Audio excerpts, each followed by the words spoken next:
makes me mad. I applied to all these jobs. I basically have a college degree. I literally can't.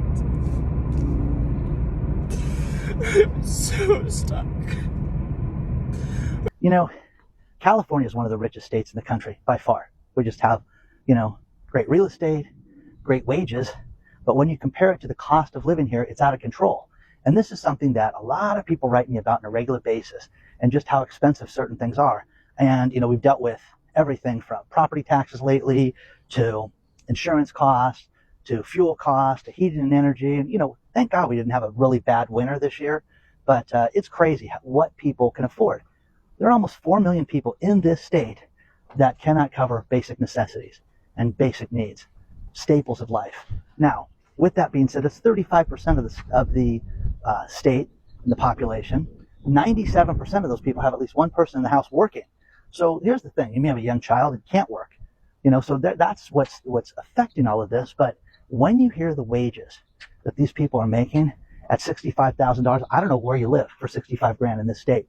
And the problem with it is that even the war zones, even the bad places in Los Angeles, Santa Ana, I mean, here I'm walking on Balboa Island, but as you walk and you go to these different areas, they all have bad areas, and you can, you know, cross over and get yourself to, you know, rental areas that I wouldn't sleep at. I wouldn't park my car and walk to my car at night.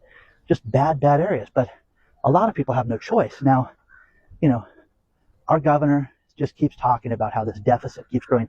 Now I've heard it's as high as $15 billion, and the majority of it is money that we've spent for insurance to help people that are not from this country. Crazy, guys, absolutely crazy. But when you hear this, you know, people are making sacrifices and going without food to pay rent, going without car insurance to pay rent. I'm telling you guys, that is the kiss of death. The way that the life lottery works is that you're going to get in an accident if you don't have insurance. It's just going to happen, you know, and it's the karma of life that we have to deal with. So I'm telling you, budget, do what you can do, research things, try to save money on everything that you do. Now, one thing that's funny lately is people have sent me a lot of different articles about EV cars, and the EV car problem is this. Think about this. How long does the average gasoline-powered car last? 12 years right now, which is nothing. Used to be 18. Drop the quality of manufacturing, motors, you know, all the recalls that we read about from these, you know, American car companies getting worse and worse and worse. So the average car, gasoline-powered car, lasts 12 years. How long does the average EV car last? 3 years right now. Tesla has so much inventory right now that you cannot trade a Cybertruck in. Now, you know, they're trying to make a big deal out of this. Like, nobody wants these cars. No one's buying them. I don't think anybody can afford those cars right now. You know, the waiting list for those cars, there were thousands of people. And, you know, what did they sell? 20,000 of those cars? It was crazy, guy. Because now there's that EV car, that Slate truck, that will never get built. They have well over 100,000 deposits on that car, and that car will never be built. Everybody I've talked to in insurance, in manufacturing, everything, it's just a kit car, it's a joke, it's designed to spur interest, but they're taking your $50. And it will be interesting to see if that ever gets built. Now, the economy is not well right now. People know that it's going to get worse before it gets better. Even our main man, Jamie Dimon, man of the people, he's like, hey, don't rule out a recession right now, okay? People navigating their little doggies. So don't rule out a recession right now. And regardless of all these deals Trump is making, the trillions of dollars he's bringing back home from Saudi Arabia and everybody else, it's just, you know, is it going to help? Yeah, someday. It's going to do great things. It's going to be unbelievable. Think about this one. This is a good one. Carrier Air Conditioning. It's a great company. Good, strong manufacturing unit. It is a quality product when it's installed. I've had a lot of people that I know that have had Carrier air conditioners in their house. Well, they're going to move manufacturing here to my house, here to the United States, and it's going to bring 4,000 jobs to the United States.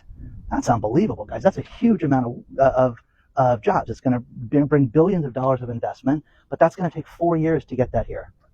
Okay? 4 years.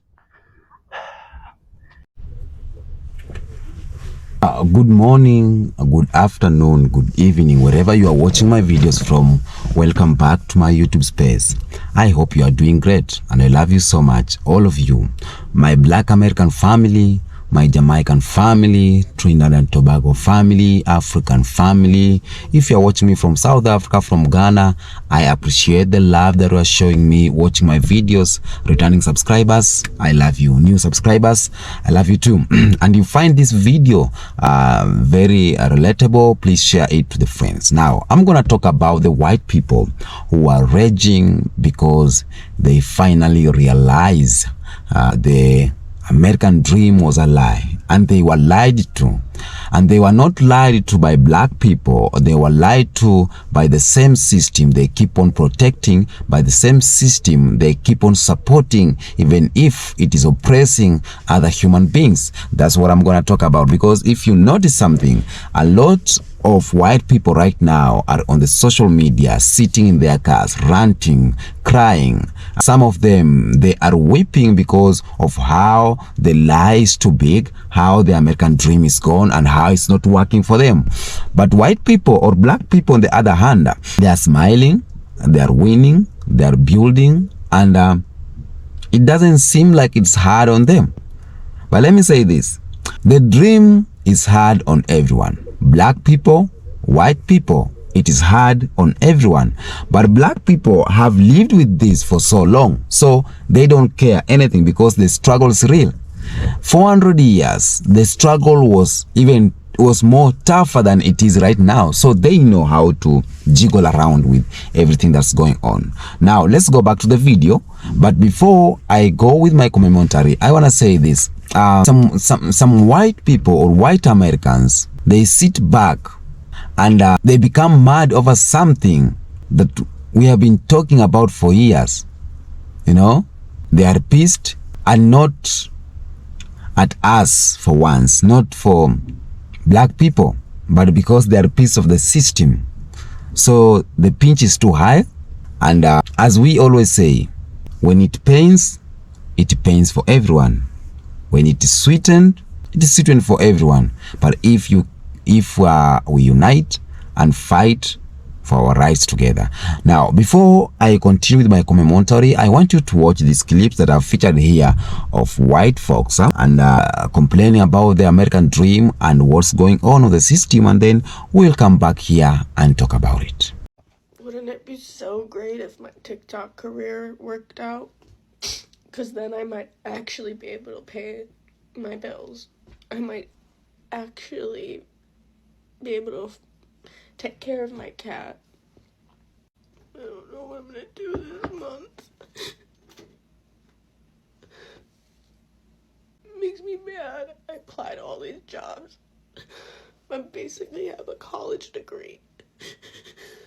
And I can't get a job.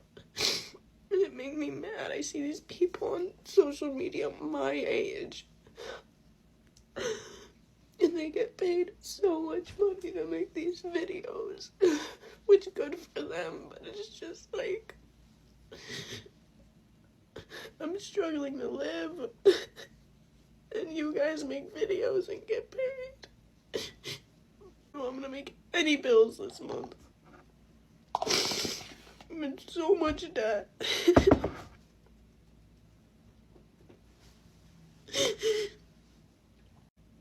Just annoying. I hate this world.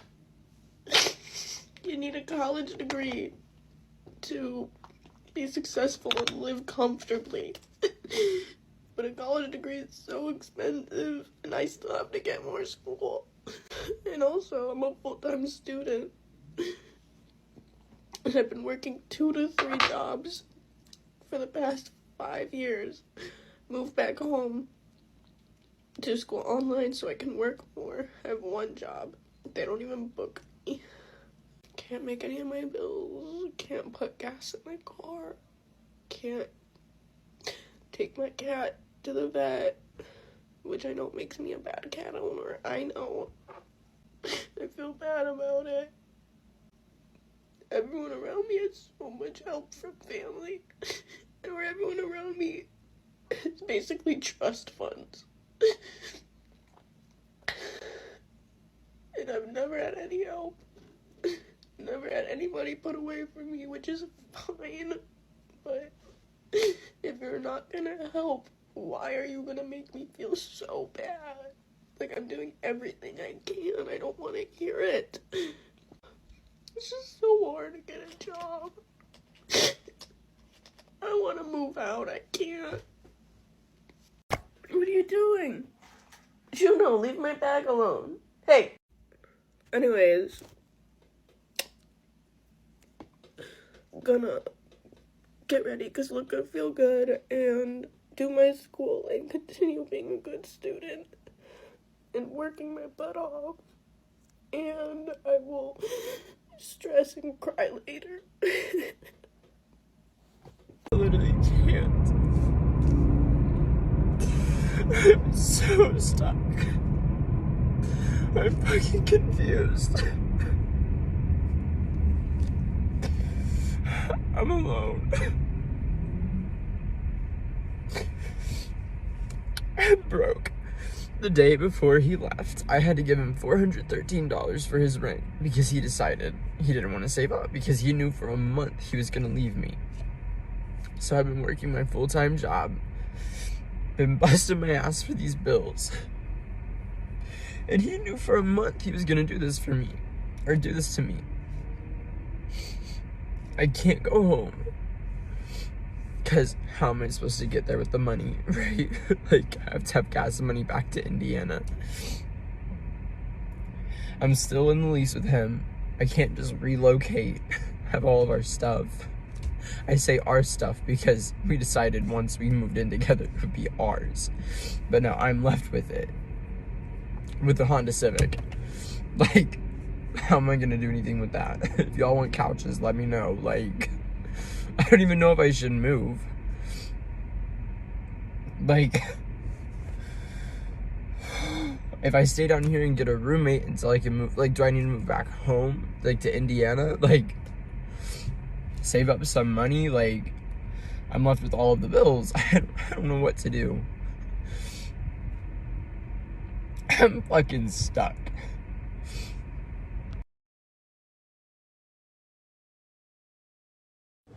Living in America and eating healthy is so fucking hard. Like, everywhere you turn, there's fast food, there's processed food, seed oils, and everything. Everything. Sugar in everything. And don't forget that the products that are on the shelves are being taken from animals who are abused. And to want to eat healthy, everybody calls it a diet. Like, that's how everyone refers to my family's health style. And by now we know America's fucking corrupt with their healthcare system. Like, they feed us garbage so they can cure us, but it's not really a cure. It's just a prolonged period of pills and treatments, you know, because that's money in their pocket. And it's so hard to find friends that genuinely care about their health and want to give up alcohol and pills and don't want to rely on antidepressants anymore. And I can't even tell you how many times I've said, oh, well, if you try this food will heal you. They shut it down so fast. It's almost like they like the negative aspect of their lifestyle. They're addicted to it. Because if you were healthy and living good and feeling good mentally, it would be boring, right? And I have all these friends that are like, I just want to buy a plot of land and start a community, but no one's putting in any fucking effort to even show that they're trying to be better about their health. And you know what? If some of you are seeing this and you feel attacked, that's on you. But I'm fucking serious about my family and our health. Like, we don't even want to live in America anymore. Because it's a fucking joke, you know? And they can control it here way better than other countries. I don't know, man. I want to move out of America so bad. It's a process. And moving away from my family has its positives and negatives. Because, you know, generational curses, breaking that shit too. Boom. But, yeah. Fuck. I can't do this anymore. I'm moving out of America in the next 3 weeks by any, and I mean any, means necessary. I'm genuinely going crazy having to live in a toxic American capitalist society. But they say if you stay ready, you don't have to get ready. So although I have less than 2 months left on my lease and I'm trying to find a subleaser and the odds are stacked against me, I'm gonna pack up and get ready to go. So I went out and got a storage unit and started setting my stuff up because I'm not gonna sit around and wait for somebody else's confirmation. I also sold my car yesterday. I'll never forget you, girl. I'm convinced that by physically removing my stuff from this space, that it will no longer be mine. Like, I'm so close to being fucking free. I literally feel it. I see it on the other side. She's over there living her best life. Look at her. So although I'm not quite sure how I'm gonna do it or where I'm going, I can guarantee you I will be out of this apartment in the next 10 days and in a new country by the first week of January 2024. I'm gonna continue to document my journey and experience because I don't think people really realize how accessible it is to change your entire reality.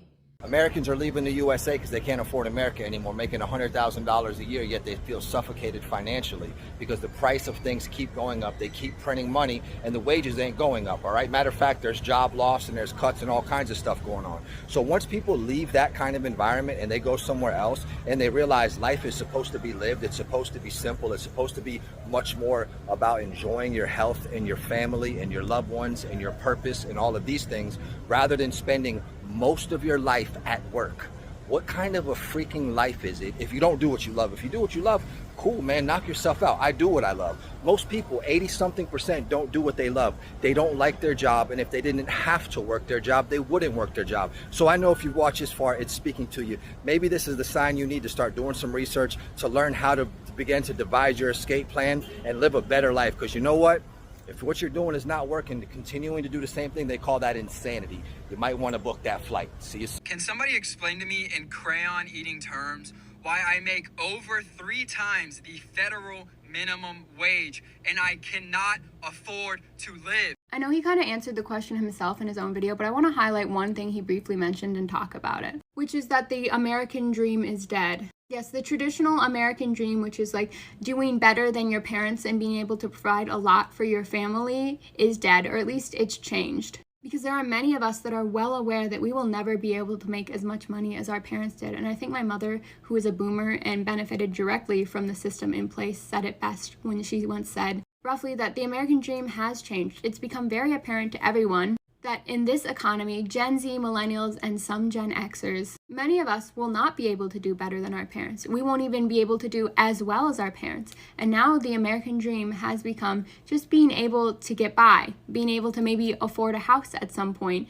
maybe have a kid or two if we're lucky enough to make that much money. And a lot of us, myself included, who has now experienced company like financial related layoffs twice so far in the last 2 years since I've entered the job market. You know, those of us who feel like we're constantly in fight or flight about bills and how we're going to keep making it by, it's making us miserable and feel so hopeless. And yes, I could sit here all day and show you graphs of how like inflation is going up, and while wages are going up, it's just not matching inflation. So it feels like we're all just constantly working and working, and the goalpost just keeps getting moved further and further away from us. And yeah, it has a lot of us extremely stressed and worried and feel like just giving up because we're constantly running a race where the finish line is getting moved further out. And I think it's obvious that we're all just really exhausted by it now. I know I am. I'm constantly hitting a wall with all of this.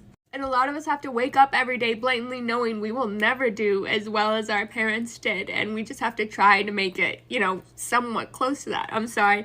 My dad passed away several years ago on this date. So I'm just thinking about him, and sometimes I feel like he'd be proud of me, but sometimes I feel like he'd be very disappointed. But he was also an extremely intelligent businessman with multiple degrees, so I think he, more than anyone, would really understand what we're all feeling right now. As a person who grew up in Hong Kong, I find American life is hard. Interestingly, a lot of people in Hong Kong believe American does not need to work hard, and they live in big houses with trees growing money in their backyard.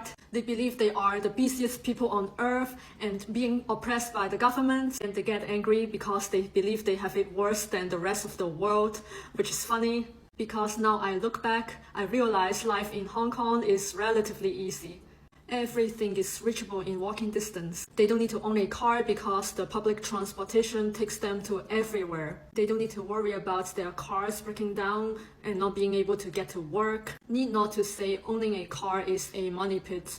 They can hire a Filipino maid for less than $600 per month to live in their house to do all of the chores. Keep in mind that the wage in Hong Kong is one of the highest in Asia, and the tax rate is extremely low. So a lot of families can easily afford a maid from the Philippines. In the meantime, I have a relatively good job in the US, but I'm still doing chores during the Thanksgiving holiday. Preparing Thanksgiving meal, cleaning the house, cleaning the backyard because I don't want to pay $300 for people to scoop the leaves. I'm also running errands, meal prepping for the next work week, going to the gym because I don't want to rely on the medical systems that rips us off. It's Sunday today and I'm already feeling the stress for tomorrow. I was reviewing my to-do list to make sure I didn't forget anything for tomorrow. I know that my life is not as hard as a lot of yours. I know that a lot of you guys have kids and you are working 2 to 3 jobs to feed the kids. I honestly think this is insane. You might probably wonder, why am I not going back to Hong Kong? I can go on and on about it, but I'm gonna keep my answer short here. Hong Kong people are very hateful, especially the older generation. I was being hated and judged my entire life when I was there. My mother beat me up, my relatives judged me, and the teachers didn't like me because I wasn't behaving the way they want. I just went back to Hong Kong last month to get my ID done, and the lady who served me was extremely rude for no reason. I don't want to go back, and I'd rather have a harder life while being surrounded by good people.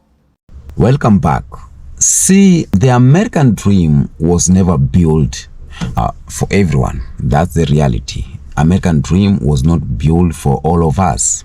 It was sold like this perfect little package. You are being told you go to school, get that fucking job, buy a house, live happily ever after. That was the dream all about. A little package that everyone is running to. Black Americans, Caribbeans, Africans, not Black Americans, but Caribbeans and Africans, all of us, Asians, Indians, Arabs, all of us are running to this, to get that package, man. That little package we call American dream. And but what they didn't say was the American dream was only meant for them, was only meant for elites. While white families were getting loans and building suburbs, our communities was being redlined. Black community. While they were getting hired, we were getting sorry, and we are not hiring right now, you are overqualified, and etc, etc.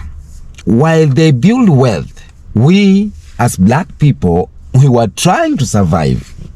That's the reality. But right now, the game flipped. The game has changed. The power is shifting.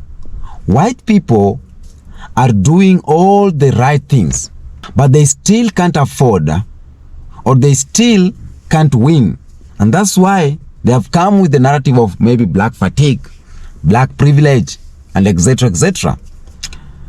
They went to college, now they are buried in debts. Debts, white people crying because of debts. They work 2 jobs, they work a lot of hours, but still they can't afford rent. They followed the rules that were put there to be followed, and still got played. This sound familiar to black people. It sounds familiar to black folks. Let me be clear. Let me be clear here. The white rage we are seeing right now all over the place is not about immigrants. It's not about wokeness. It's not about betrayal. The white rage we are seeing right now is about the belief they were told that they were the chosen one, that they were safe from the struggle. As long that you are not black, poor, or brown, you will be fine. That was the whole narrative. You get me? That was the whole narrative. As long as you are not black, As long as you are not poor, as long as you are not brown, you are okay. Now, right now, they are looking around, asking themselves, why am I broke? Why am I on food stamps? Why can't I get a mortgage? Why am I working a lot of hours? That are the questions they are asking themselves, because the system lied to them. And I've been saying this every day. If you buy the narrative of white privilege, you can't win, because you will live with these mental health issues every day because you think you are the best, you think you are the chosen one. But it's a lie, a big lie. Now, here's the part that really gets me, some of white folks are finally saying it loud. They are finally accepting that black people are right. They are finally saying it, the quiet part, out loud. They are saying black people are right about police. Black people are right about justice system. Black people were right about economy. Black people were right about this whole damn community, this whole country. Some of them are thinking of going away.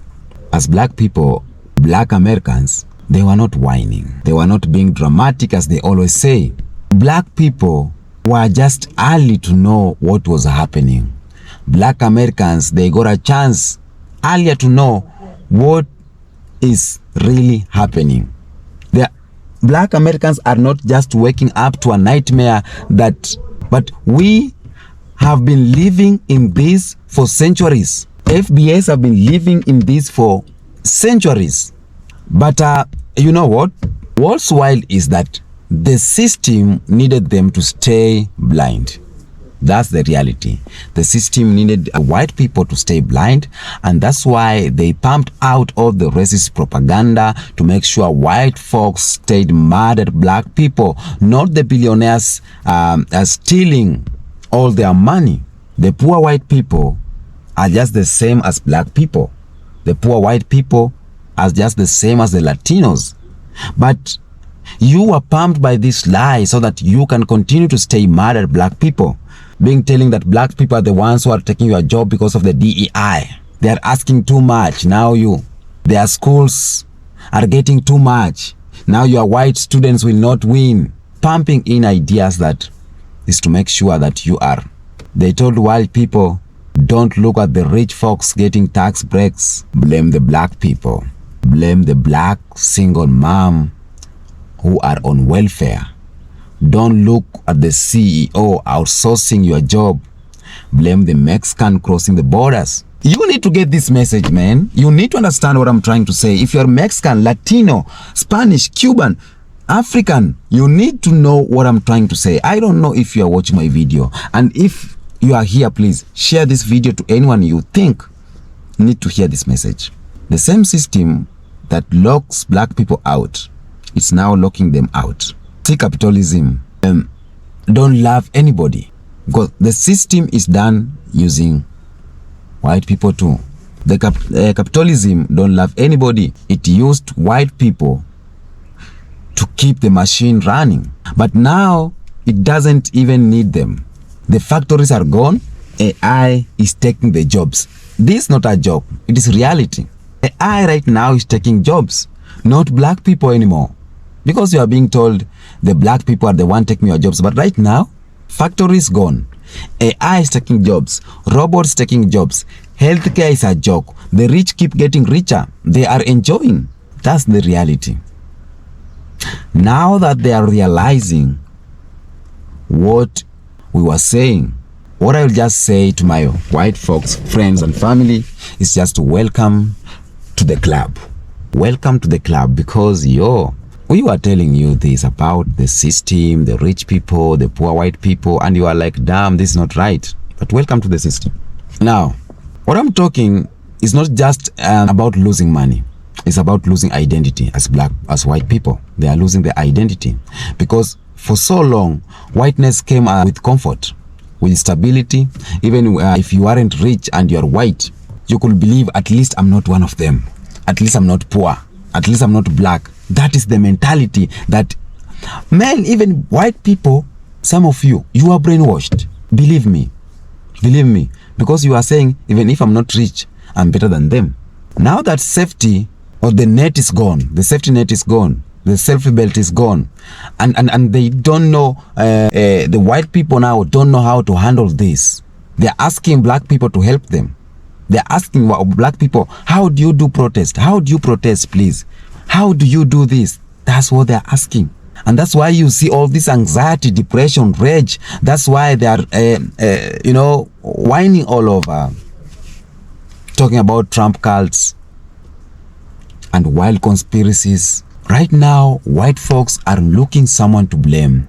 But what they really need to do is look in the mirror and say, I was lied to and I believed it, and it's time for me to wake up. It's time for me to open my eyes. White folks can keep blaming black folks, can keep blaming LGBTQ, can keep blaming immigrants and stay mad at the wrong people. Or as a white person, you can say this, you know what? We see it now and we are ready to fight the real enemy. That's what you need to do as white people, because the enemy is not whom you think he is. The enemy is not black folks. The truth is, black people have been surviving this broken system with no safety nets. Black people have been surviving for a lot of years without the safety belts. No generational wealth, no privilege, just resilience, brilliance, and hustle. If you want to fix this mess, you just need to listen, not to lead. Listen, because black people have been already there. So just listen and follow what black people say. That's the reality. That's the reality. Black people are not just making excuses. We are not lazy. We were not playing victims. We were just the first people to be hit by the heat, and now we are all feeling it. As black people, let's keep fighting, and we have a new strategy of fighting. Let's keep fighting. Let's keep the silent move, and with time, the shift or the power gonna shift, and we will become less. The moral of the video is that if the system can brainwash black people, you can get brainwashed too. Let's get vigilant. Everyone, Latino, white people, Asian, Arabs, black people, stay vigilant, because the system is not for you every day. Until next episode, peace out.